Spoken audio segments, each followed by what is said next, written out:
Hello, everybody, and welcome to the Flow Getter Show. Today, I have with me, who I always have with me is Erica Tafoya and me, Lisa Westby. And we're here today to talk about stuff. So, okay, so today's topic, we don't know, but I'm going to start us off with some thoughts I've been thinking. And then we're going to see what Erica thinks about those thoughts. And then there will probably be a topic. Are you ready? Okay. So, I'd watched this documentary about Jerry Lopez, and it was called The Yin and Yang of Jerry Lopez, and it was sort of like his whole life, and it's a great documentary. And he's like a yogi guy, like he eats really healthy and he does yoga, and he's just like the greatest surfer ever. Like he's so smooth and one with the nature and all this stuff.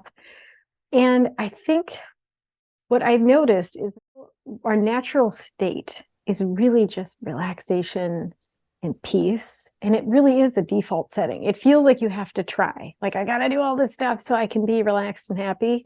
And it feels like a project. And in fact, it is totally let go. Like, just let go of your cares, let go of your responsibilities. Don't feed your children. Don't pay your taxes. Just kidding. Those last two you should do. But it's like,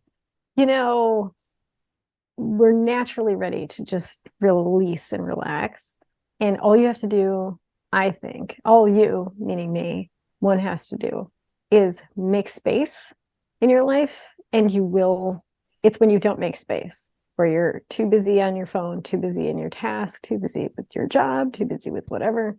You just don't have any space. And if you create the space, just like in meditation, where you create the space in your head for like a nanosecond, then you have the space to like go in to the awesome. It's like a bubble bath, which is the flow getter, right?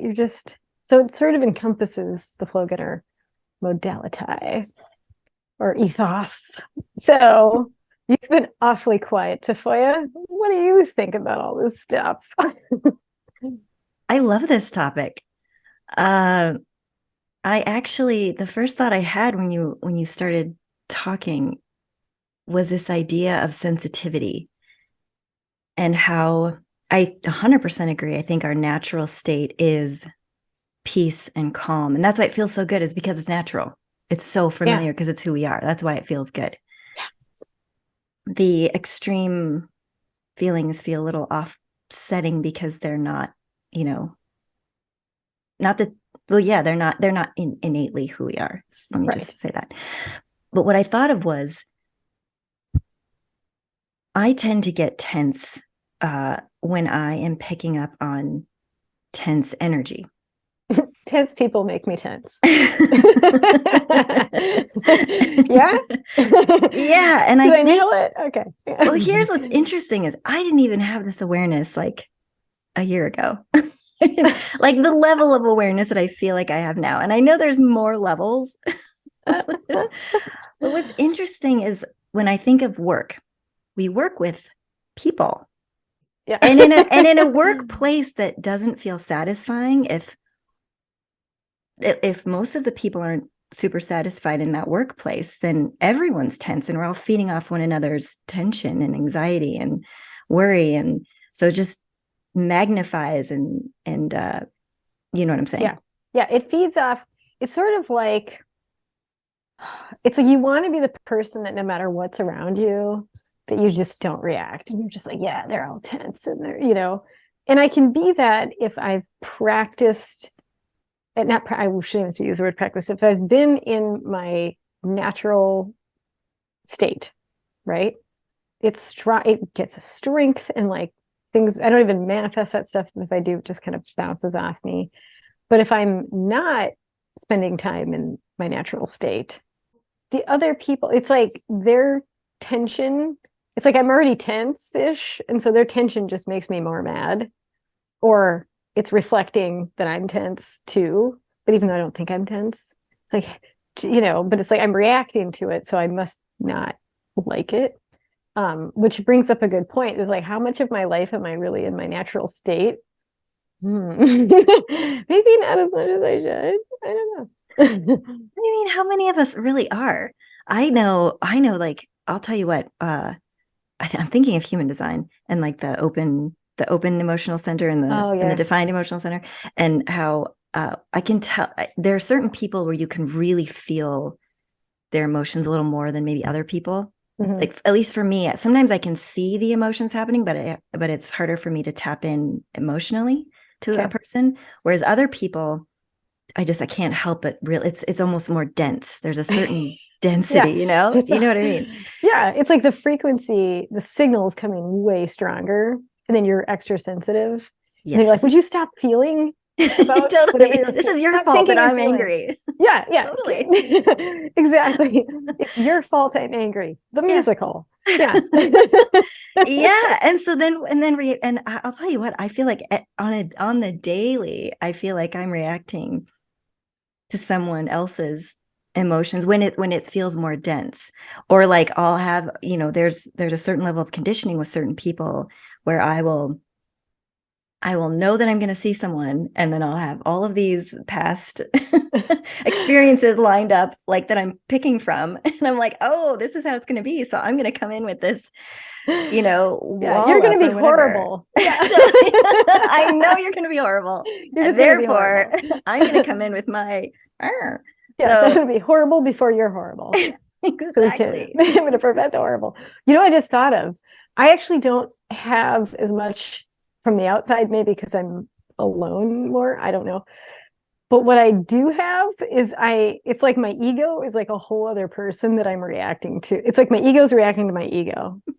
Like there's peaceful me somewhere in the background going, I don't know what they're doing. They're freaking crazy. And then there's my ego going like, you're that tense.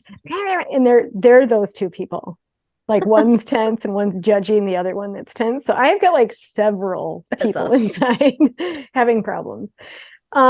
It's not quite certifiable, but it's the point where you can react to your own tension. So it's like, how many people are, because I know Freud's like, there's the ego, the superego, the id, but I'm like, there's got to be those, but then there's the real you. And I don't even know what those are, but just there's several states reacting inside.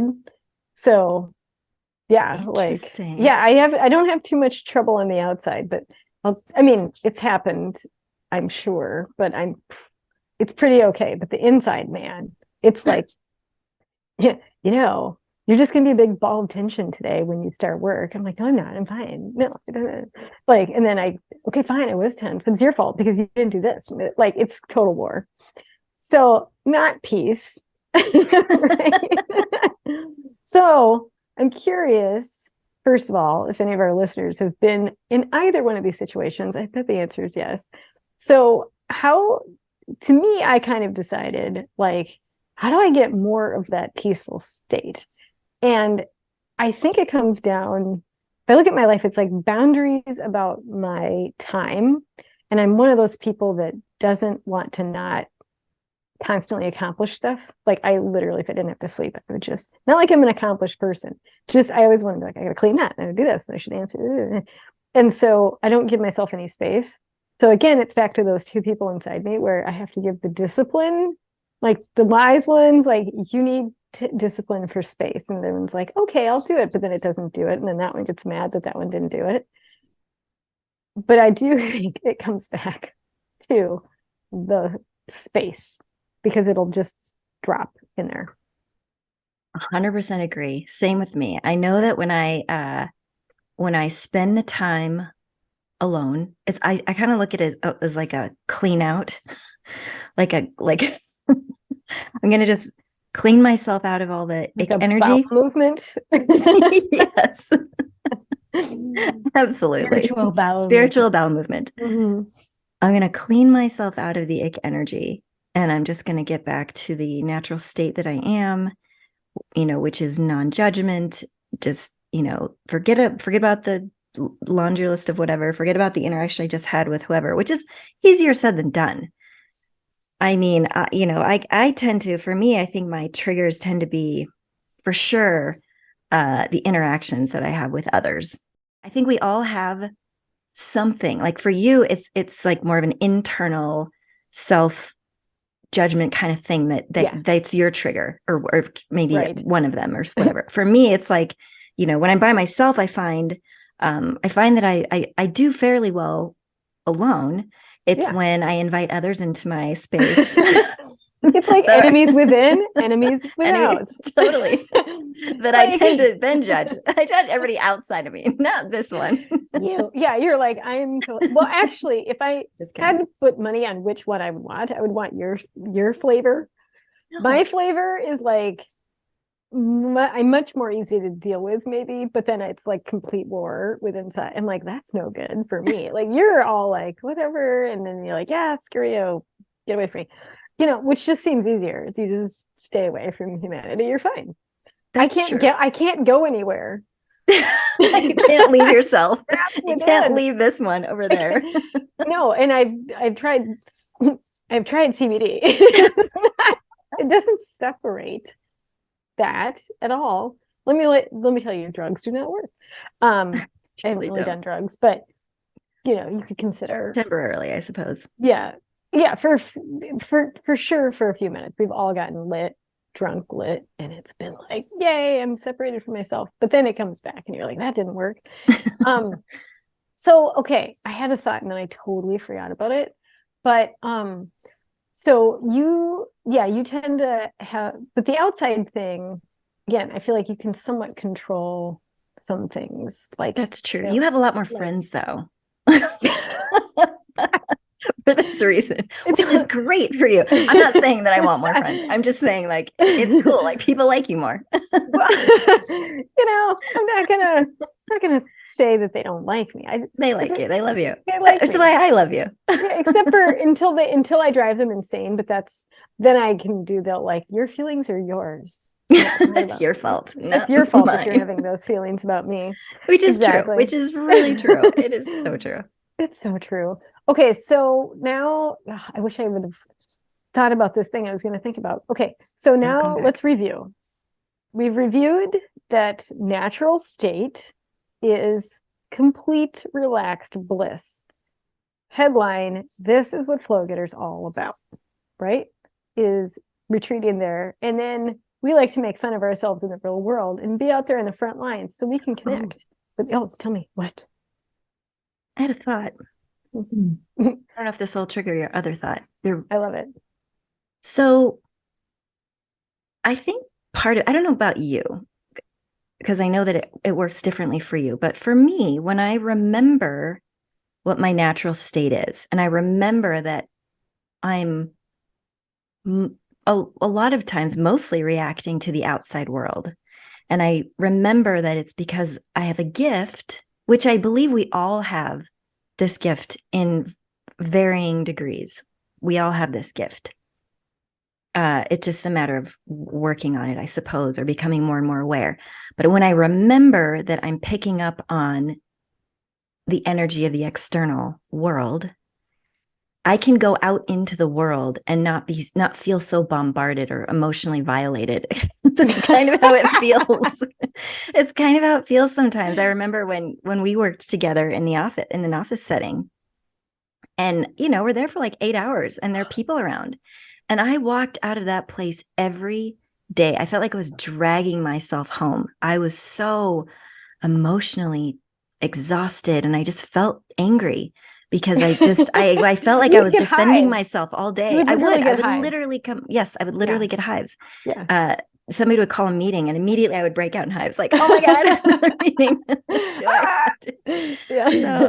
So yeah, I didn't know this then, but I know now just how sensitive I am to the energy of the outside world. And human energy is very palpable, like the energy from a tree or a plant. That feels good because that feels so much more natural than even animals. Animals feel so much more natural because they don't live with the kind of egos that we live with. They just are, and they exist in a beautiful way. Not that humans don't exist in a beautiful way, but you know what I'm saying? Like 4 of them. Yes. Dalai Lama and Eckhart, and then 2 other people we don't know yet. Okay. but I think when I remember that the more I can show up in my natural state, the more I'm just helping not only myself, but the rest of the rest of the world, I suppose, the rest of my environment. And so it's sort of Yeah, but it's just a matter of maintaining awareness, I suppose. I love that you said that because you can kind of prep. I mean, the office was tough. The office has always been tough. That particular office was so great because I got to see you and other friends that we love a lot. So to me, it was like a total party every day. But other offices have been just peel my skin off type of situations. And um, and I think it's like for you, you went, okay, like you had sort of picked another career where you could work remotely and have other sources of income that are helping fund the dream. And so it's sort of like it's a signal to you like, hey, this isn't a great environment, a great context for you, because I think everybody in the right context or environment, they thrive, right? And so you kind of took that data and like worked with that, where I did not, and went another 4 years in another company where I was like, because I wanted what we had, right? Like, oh, it's always fun. Didn't find it again. But I was thinking about when it's inside, when you're sort of having your own little thing, like, okay, you can't get away from yourself. So how does one, or some people maybe have both of these things, right? Like you and I are polar opposites that way, but like some people have like a blend of a little bit of each. So I thought, okay, how do you reach your happy place when your ego that goes unconscious? Oh, yes. Keep going because I have a thought. No, just say it. I'll remember. Oh my gosh. I wonder if it has something to do with, remember how naturally you naturally do better with people, and I naturally do better by myself, like in varying degrees, meaning, I probably do, I know that I require a lot of alone time in order to get to my peaceful state. I wonder if for you, if you had the right people. Now, I don't know that you've experienced this in a while, because like what you were just saying about the office, you had a number of the right people around you, or the right kind of energy. So you thrived to a degree. I in throve. that Yeah. through throve. For me, even in that environment, even though I loved those people, it was still really difficult Just for too me. much. It was Yeah. too much. It's So just I'm too much. wondering if for you, if for you, because of the internal thing, if it almost requires the right people to bring you out of your head, kind of thing. Oh, yeah, that's a good one. Do you know what I mean? Whereas for me, I could be around 5 of the right people, but it's got to be in small doses. Right. I can't, it doesn't matter. It could be the perfect person. I cannot be around Yeah. a It's perfect a small person for too dosage. long. It's Yeah. just got to be a small dosage. You're a So microdoser. I'm a microdoser. Maybe for you, more of a macro or a mid doser, or Mid, more because than, I love my alone time. yes. Oh my God, I love And it. everyone should. And I do think in our most purest state, probably most people would enjoy more alone time. I really do believe that. Yeah. Because you need a period to clean out. You need a period to, I think, really truly clean out the whatever external energies. It doesn't Yeah. matter. It's But almost like I just vibrate on my own station versus a mix of other stations. It's sort of like, oh, this is my vibe. Okay. Because it was like at 98.7, but I'm 98.5. Like it wasn't way off, but it was just torqued a little that way. And I'm like, oh, okay. And then it's like, oh, it totally works. yeah. So yes, I agree.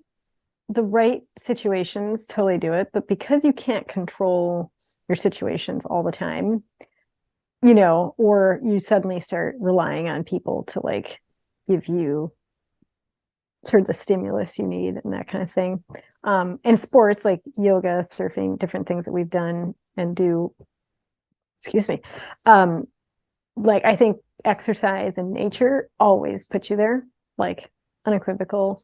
Even if you live in this frozen tundra, get the right Patagonia and kidding, you don't need Patagonia, but it's like a human-owned company now. Like the owner gave it away, so I'm like, hey, seems like cool. But the right clothing to get out there in the nature, just totally bundle up. But I think if I'm thinking deeply about my own situation, it's like you do that unconscious thing where you start reacting to your ego instead of going, okay, do you remember who you are? It's kind of like you have to constantly be like, hello, you know, like get out of this mode. Like this is not a good mode. It's kind of like have you ever sat in front of a television and something's in a bag and you're shoving it in and your eyes are like this? Okay. I feel like we've all done that. That's my whole day. Like I'm just in some kind of fugue state or trance. I don't know what it is. For when I'm sort of in work mode or other things, like I don't naturally, even sometimes when my husband's around, like I just feel like I gotta do things like I'm too, instead of just, okay, what do you need? Because I'm tuning into him, tuning into the dog, I'm like, okay, what do I need? So sometimes, like you said, it's clear your plate of all life forms. But also it's like, how do you force yourself to take those breaks so you can create the space? And I feel like it's a forcing. At this point, I'm just eating the popcorn psychotically with my eyes in this weird way. Like, you need something to be like, rip the popcorn bag away, turn off the television, and then be like, no, I still have to keep watching the TV. And eat. Like, it takes a minute to get out of that mode. And then you'd be like, oh, I'm so glad I turned off the TV and put the popcorn away. But like, think of how deeply your mind is stuck there. And then even when those stimulus are taken away, you're still like, and then, so that's really hard to toggle in and out of. And I think that's tricky for most people, including me, where it's like, quick, be zen and happy and relaxed. I'm like, yeah, but I've been tense and unconscious for 5 straight hours. Like, there's your vibration has to shift. And so how do you prevent it from going there?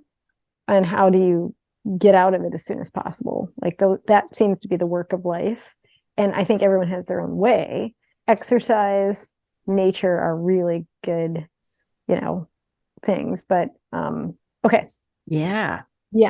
No, I think that's great. No, I love that, because I know we've talked about, I usually, when I come out of a work week, I need like a day to get to transition back into, like, it feels so far away from my natural state that it's almost like I equate it to the commute.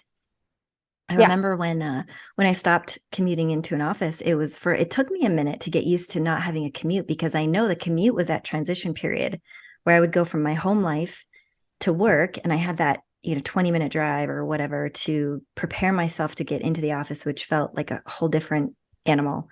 And then on the flip side, I would have 20 minutes to shake off the work thing and get home to my kid, and my husband at the time, and get back into that mode. So yeah, I feel like it's similar, where I need a day to sort of be half unconscious and half aware. Go from completely unconscious to completely aware, which, you kind of, our eye can toggle in and out. Even in my most aware feeling states, there's still always work to be done, which is fun. That's the joy of life. Yeah. But still, I like that day or that few hours to just shake it off. I know. And usually I use, and I just love Taylor Swift, so thank you for saying that word. The girl's talented. Woman, she is. At this point. So we're the shaking off, like a lot of times we use TV. I know I use TV for that in the middle of the week. What would be better is if I didn't. Like, I know, like, if I could, I take the dog for a walk, if I could go for a surf, if I could do yoga, if I could sit and just watch the sunset. We're having like this gorgeous sunset tonight. It's like pink and purple. So nice. Just all this, like getting back to yourself, but instead that mode just doesn't really want to let go. And it's like, make the dinner, watch the cool documentary, then get into some Netflix show or something. And so there's a discipline around, like, you could get out of that crazy mode faster. But here's a question for you. Why do humans have so much trouble with, like, everybody's in this work? Like, why aren't we all doing work we like? Like, why don't we all just shift over to the thing? Like, everybody's just, like, this is a problem, right? And the more afraid and stressed out people are, the more they spend. So, the economy has no interest in us being all peaceful, because we wouldn't buy anything, probably. We'd be like, I'm good. So why do you think humans set this up for themselves to do this? My feeling on it is because I'm all about feelings and emotions.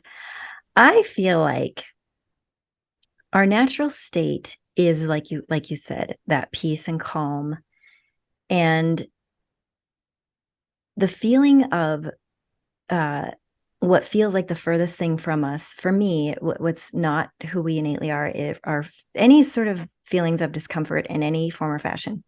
However, whether it's distress, depression, fear, anxiety, whatever, and you name it, anything that feels like a quote unquote negative emotion. Yeah. Because I think naturally we're fascinated with what is not us because it's interesting and different. I think it can be boring or it can be, it doesn't have to be when we shift our perspectives. But I think sometimes what's so close and what's naturally us is so close to us that we need some kind of contrast to shake things up and excitement. So my feeling is that we learn what these negative emotions are at a very early age. And so we gravitate toward them. It feels like we are more easily create habits with these emotions than we do with the good feeling ones because they're different and interesting. Yeah. And the brain is wired for negative bias. It hangs on to negative things more. It doesn't like good things. It's like, I don't need that. It like literally, you have to like force it to think good stuff for it to lay down the same amount of nerve bundles as something negative. Interesting. It's like, why does the brain want to do that? So you have to work a little harder sometimes for that too. Anyway. Yeah. Yes, exactly. So I think that we have pretty much developed these habits so what we do is we, find the things that's going to keep those negative feelings going. And it's completely unconscious. It's 100% unconscious. So like you're saying, when we become aware and remember who we are, this peaceful, natural state of goodness, we can shift those habits. We can let go of them. It just requires focus and determination and resolve. It's really yeah. No, and I was thinking back, I was like, I'm really good at being relaxed, which no one would believe of me right now in my life. They'd be like, are you sure? When I was 20, I feel like when I was 21, someone said to me out loud, you're the most relaxed person I've ever met, about me. Okay, most people that have known me in the last decade are like, are you lying? Is that true? Like, so what that tells me is I was thinking back, I'm like, I wasn't tense for like, I want to say the good first half of my life, I was not a tense person. I'm like, what made me so tense? What's the deal? Right. And so I thought, well, you're already good at this. It's your natural state. Now what you need to get good at is not that, actually. You're good at that. What you need to get good at is letting go and stop hanging on, like you're saying, like stop craving the negativity, stop craving the drama, stop craving the like, this is so not me, oh my God, and all that. So, and when do you have, it's like getting good at letting go, right? Letting good at, just being okay. Yeah. So it's like, it doesn't really it requires release. It doesn't require getting better, which is fun because letting go is easier to drop something than it is. You made such a solid point earlier when you're saying movement, exercise, getting out in nature. So this is huge. I don't think people understand just how big of a deal I think this is. And here's why. It is a big deal. Because if you believe that everything is energy, which I believe that, when you move your body, you're moving energy. Here's the funny and ironic thing. I think part of the reason why a lot of people, including myself, are unhappy at a desk job is because you're literally sitting there staring at a screen. You're not moving your body. It feels so far from what is natural. We're inside, first of all. We are sitting. It's like doesn't even make sense. Shouldn't we be outside moving in the sun, laughing? Like I don't even know, not staring at screens. It just feels so far away from what we naturally should do in order to be happy. And of course, there are a lot of ways to be happy, but one of the things, I think movement is so huge. And I think that one of the things for me that when I was talking about that transition going from like staring at a computer for 8 hours, that day that I kind of use as my transition day, I find myself cleaning, cooking. Oh yeah. If I moving, Yeah, moving. that's the thing. And it's not quite where I want to be, which is in that very, like you say, Zen, natural, peaceful state, doing, exactly what I want to be doing, like this kind of thing right here with you. Which is hilarious that I'm staring at a computer sitting inside. Hey, but it's this different. Is the only sitting we should do. Totally different. But point being, moving, cleaning, like that's moving my energy. I think any form of movement moves that whatever energy you kind of want to get, it moves it out faster. I mean, this is why people run marathons. This is why people get addicted to exercise. Yeah. Because they get addicted to that feeling. That's why people get a high, because they have just moved a whole bunch of energy, old stale energy out. And they have opened themselves up to the newness and the freshness, and it feels so good. Okay, here's another great point. This is, okay, I 100% agree with you. The energy thing, it's like, okay, I just took a walk. We live a block from the beach. I just was barefoot on the beach with my dog for like an hour. Nature, all the good stuff. I've never not the happiest I am is either when I'm with people I love, or doing something in nature with my body. Bike ride, walking on beach, like that. Those are the two happiest things. I'm like, so why don't you do them more? And why don't most people do them more? Now, some people don't have access to great nature, but usually there's some form of nature somewhere where people live, even if it isn't spectacular. Yeah. Even if you live in a concrete jungle, go to a park. Yeah. Yeah. Manhattan. Yeah. They have stuff. So it's like, I think, again, it's like people get addicted to not doing it. And you have to like re-addict yourself back to, you have to make feeling good more important than feeling bad.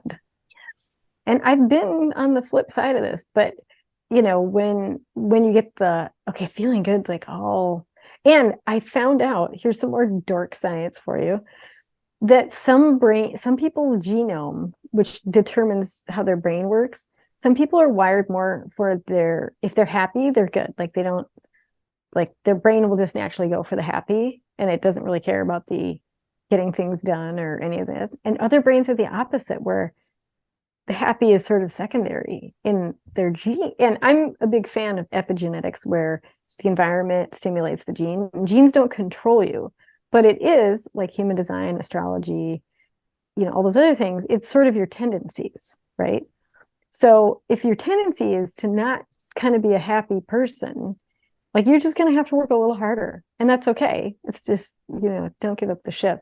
But it's like when you remember, like, this is how it's supposed to be. And I think that's the main message, is it is supposed to be this way. And I think we incarnate to get some like, let's go way off the rails and see what that's like. But the idea is to come back home, come back to the flow, come back to yourself, come back to who you really are, which when you have that feeling, and I have that feeling today, and I'm just like, oh, it's so good. so good. Great. Yeah. And I'm like, oh, I want this for myself every day, not just occasionally. Like that's not living, right? And so and I do it way more than probably most people, but not as much as I'd like, and it's part of, I think, our job is to come back to ourselves. I think like that's why we're here, is to come home, right? Yeah. Come back to yourself. Yeah. I love that so much. I love that you just said, I love the science, by the way. I love the big word you just used. Oh my gosh. Some big word, math, science, whatever. Somethingology. I don't know. It was really nice. Don't joke. I must spit my water on my computer, which would be funny. But then I would have been like, Okay. You love big words. Big words, home. Science, right. Brains. So yeah, coming home. You're absolutely right. And it's great to point out that the nice thing about knowing that we're all different is you don't have to compare yourself to your neighbor, kind of thing. You know, if you see someone who maybe is made up of that more positive, naturally positive kind of thinking, I think it is easy to fall into the trap of, oh, I want that, or why are you that way? Why can't I be more like that? Oh my God. I want a smoothie. I'm sad. I totally want a smoothie. I want a happy smoothie. I want a smoothie. It's, you know, but it is easy to do that. And I think remembering that the only thing we should ever compare ourselves to is this. Yes. Am I doing 1% better today than I was doing yesterday? Then I'm winning. Yeah. Then I'm on the right track. And that is all that matters, you know, because like you said, we all come into this world different. We all have different, you know, whatever, like we came from somewhere else, we're going somewhere else with different trajectories. Yeah. And we're here to gain and gather as much experience as possible. And let's, you know, try to make the best of it. And it's for you. It's all for you. It's all for you. And, you know, I just thought of this. The physical world, a lot of times when people get really focused spiritually, it's really easy, you know, especially if you're very mental and very spiritual, it's really easy to forget about your body. But your body is spiritual. And let me explain. Okay, so the spirit, what we mean is the quantum field that is infinite, that reaches through trillions of galaxies. And it's the dark matter that is like, they can find it. It's really like beyond, like there's matter. Okay, so there's an atom, and you know the atom's doing its little thing, but there's all this darkness around it. That's where spirit is, right? So it's in and around everything. Okay, where was I going with this? Okay, so you're from that, and there's this sort of spirit soul thingy thing, whatever you want to call it. Part of the allness individuates a little bit. And then that individual aspect is like, almost think of it like a sphere. It creates a body in a denser wave vibration, because things have like think of sound waves, they're more dense. So you are the spirit creating your body. It's not like you're this body and the spirit comes into it and then it leaves it. It's like you are creating that, like your higher self is creating that. So everything you do, from your diet to exercise, you know, all your lifestyle things, all your emotions, all your thoughts, like all of that's the same thing. There's like zero difference between the two. So if you have physical problems, if you don't have physical problems, like these are things that are indicators that there's some tweaking in your energy. And you can start with the physical, you can start with the mental, you can start with spiritual, you can start from any angle, but the idea is that they're the same thing in different formats.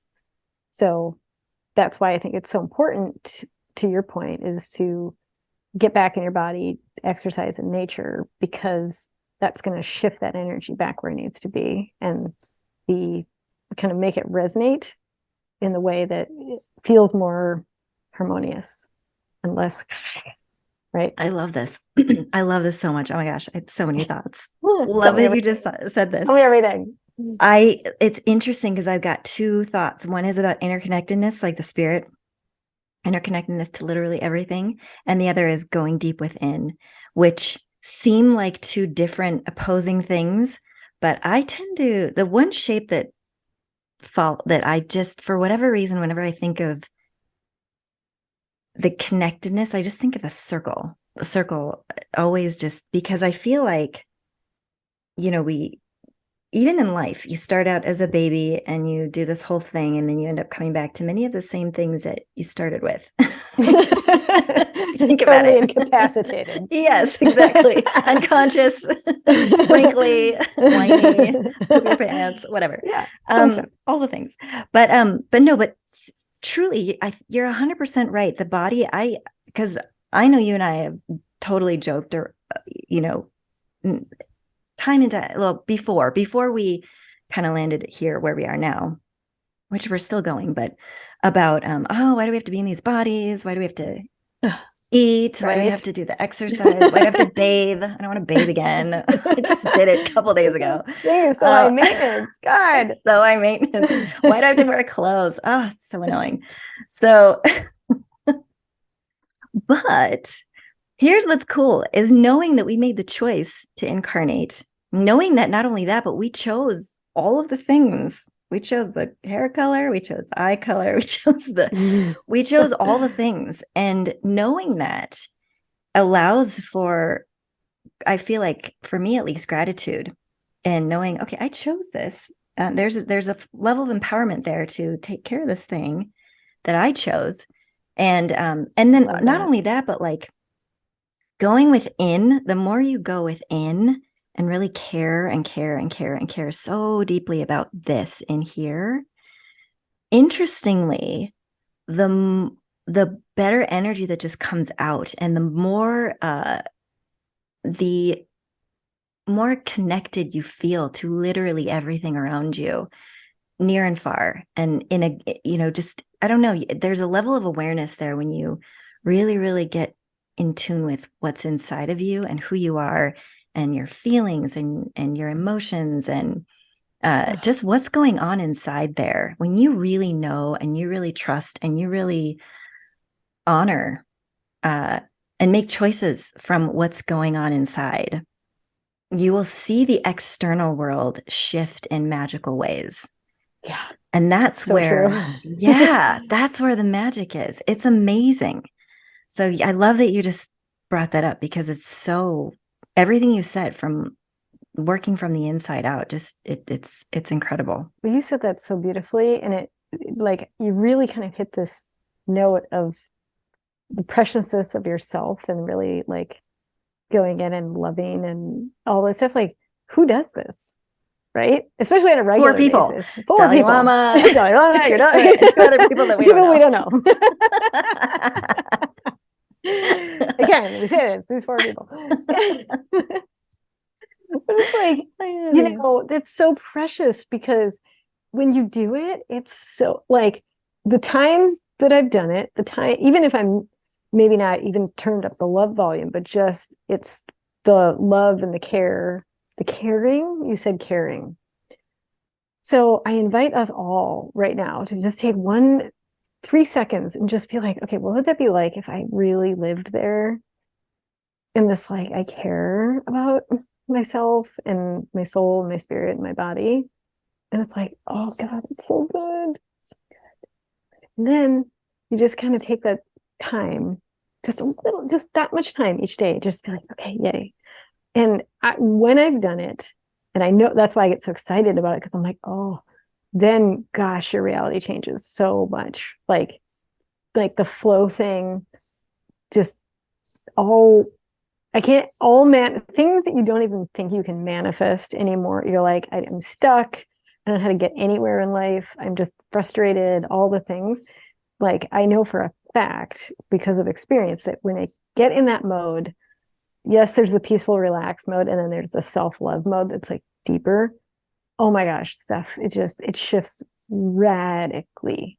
And it's really challenging for people, but that's not to say, like, that's the formula. We just gave you the formula. That's how I get my life to things I've manifested are insane.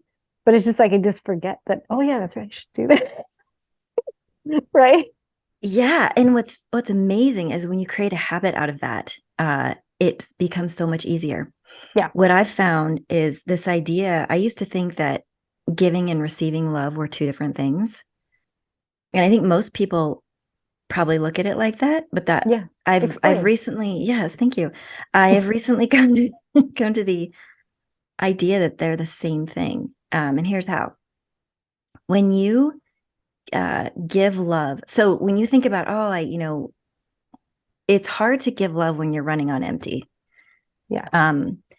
But when you really learn to love yourself and care for yourself, and you just feel so full, it's almost like my cup overfloweth. There's so much going on. You don't have a choice but to give it. You exude it, and it's effortless. You don't have to consciously. Yeah, you don't have to. It almost comes to a point where when you run into people who are not able to receive it, it's more obvious. And I'm kind of there. There are moments where I feel like, and again, I mean, I'm human, so it's like life is like this for me. There are moments where I feel like, oh my gosh, I'm like, I've reached it. I'm here. I'm nirvana. I'm done. Oh shoot, I fell off. No, yeah. But in the moments where I feel like I feel so full of love, and it's almost like sometimes I feel like I have to not just tell literally everyone that I love them. How like in romance movies or like books or whatever, or even like when you were growing up, it was like the big deal to tell someone, a person you were dating, you love them. Or some even threshold. like, yeah, it's like some like milestone that you have to wait a certain period and then you say, I love you. And I think a lot of people still, in new relationships, I mean, no matter what age you are, I don't think you come out the gate. Most people don't come out the gate saying, I love you when you start dating someone. But the truth is, like, when you are loved, that in an ideal world, that's the first thing you say.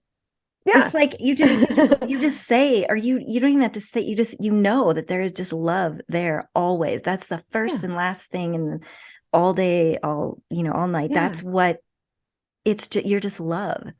But there's so much. So when that happens, and then when you do that, you start meeting people who, when they tell you they love you right away, it's not so creepy and weird. Yeah. Because there were definitely most of my life, if someone had just come up to me and like, I love you, I'm like, what's wrong with you? You're like, get away from me, gross. Yeah, that's super weird. I think you're a little too much. That's super weird. I know. I can't accept that. Yeah, but get away. Yeah, but like now I'll meet people, complete strangers. And if oh my God, I love you, I love this.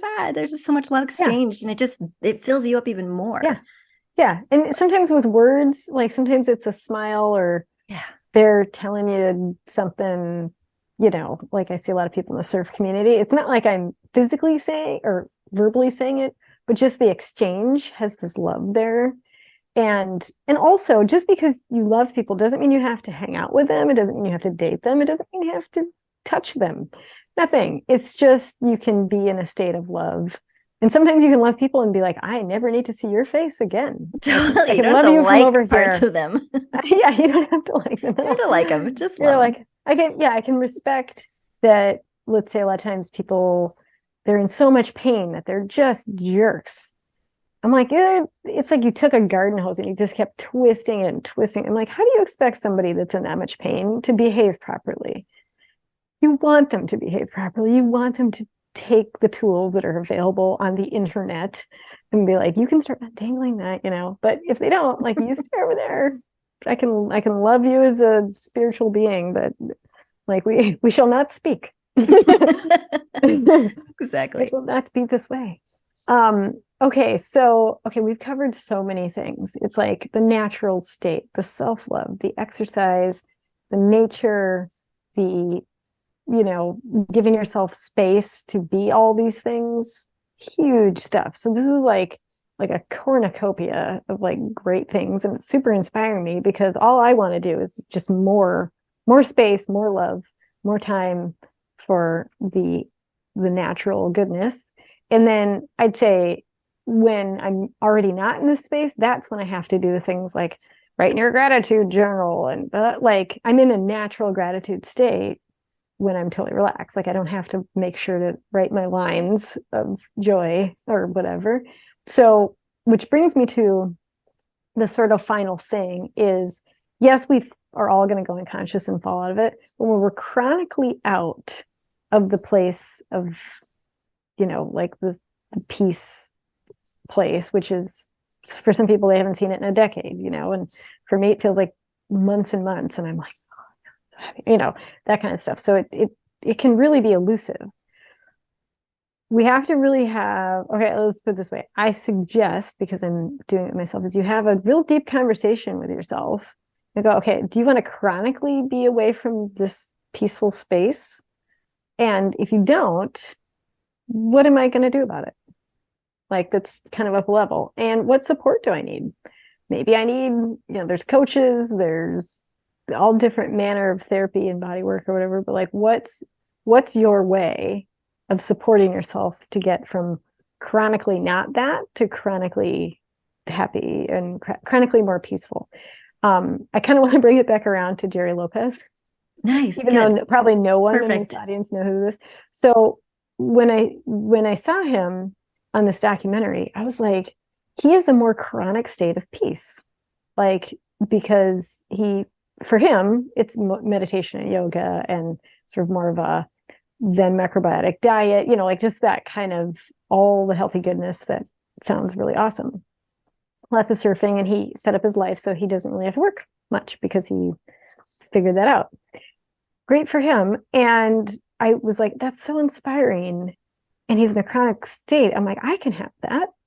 I just need to know that I've got to take steps, take action, release things, do whatever it's going to take to get myself in a more chronic state of peace. Right. So there's tons of people like that. It's not like they aren't. I think there's been times where I thought I was like that, but I really wasn't. I'm like, I'm doing all the stuff. I'm like, yes, but are you in that state of like inner bliss, peace, gratitude, where you're just, like I don't ruffle easily, like stuff blows and I'm like, okay, that went wrong, I gotta fix that. But I'm still tense. Like there's a tension. And I'm like, okay, that tension is foreign to me. That's not who I was for the first half of my life. And it kind of came in. I'm like, well, you find a way to get it out. One, you ask the universe. Step one, we all know Abraham had. Step one, you ask. Now I'm asking with consciousness. So for everybody listening, let's ask more of the chronic awesome, please. And then let the universe answer. Let go. Let the universe kind of give you the hints and clues and the, hey, come over this way. This is really good. You should do more of this. And keep letting yourself receive those clues and take the time. And then pretty soon it will stick, because I've done all this before. It's just when you forget in a certain sector of your life, like, I'm really good over that over here, but not over here. Then you just wash, rinse, repeat. It's just a matter of reminding yourself that that's what your intention is, I think. Well said. Perfect. blah, blah, blah, blah, blah, blah, blah. Beautiful. Beautiful. Do you have any last thoughts before we wrap today, Dr. Tafoya? I think you summed it up really well. Okay. I think that like the takeaway that I am taking away. What's your takeaway? My takeaway is just find what works for you, like what you're saying, like kind of it's going to be different for everyone, and then I think it's probably a matter of becoming aware of where you are individually, and then that will help dictate the steps that you need to take. And I guess maybe one thing I would add is being patient and kind with yourself, and just taking small bites. Expecting to turn your life around in a day is just going to set you up for disappointment. Yeah, possible, but vibrationally, yeah, probably not. Not something you want to take on. You're running a marathon, so maybe just start out with running a mile or half a mile, and then build up. 3 seconds of self-love goes a long way. It really does. If you're 1% better than you were yesterday, you are winning. You're winning, girl. You're winning, girl. Mm-hmm. Go get your smoothie. So I want to say the love feels really good. It's like a bubble bath. It's like, hey, higher self and personality of Lisa, like, you're awesome. You came here. You're doing all this you came to this crazy planet, beautiful, crazy planet with all these crazy people, all this crazy stuff, especially at this crazy time. It's crazy. And you're doing great. Like, love yourself for just, basically thriving-ish enough in this environment that's really, unique and and complex. And so start there. And then I like to move on to the layers of my awesomeness. Yes, because there are many layers. There's so many layers. And this is true for every single person, by the way. No matter what you have done, no matter how you see yourself, none of that's true. What's true is that you are totally awesome, because you're all part of the all. So you can't not be awesome. Like you're not set. There's the all blissful, good, everyone's awesome. And then you are this collective. You're part of it. You just look like whatever your name is this week. And you never know, but we love you. That's all we're saying. Go love yourselves, people, and let us know how you're doing, and also like the fun ways you get into your own good space. So we want to hear about it. So thank you, Erica, for joining me today on the Flow Getter Show. So fun. You gave us some amazing insights, and thank you for bringing your well-lived wisdom. I want to say that you're very good at living the wisdom, and it was really fun talking with you about it. So thank you for your wisdom always. Loads and endless loads. You said load. Loads. I did. Bring the circle back from earth there we go. And the loads in between. And the loads. So thanks everybody for joining us. We will see you next time. Bye. Bye.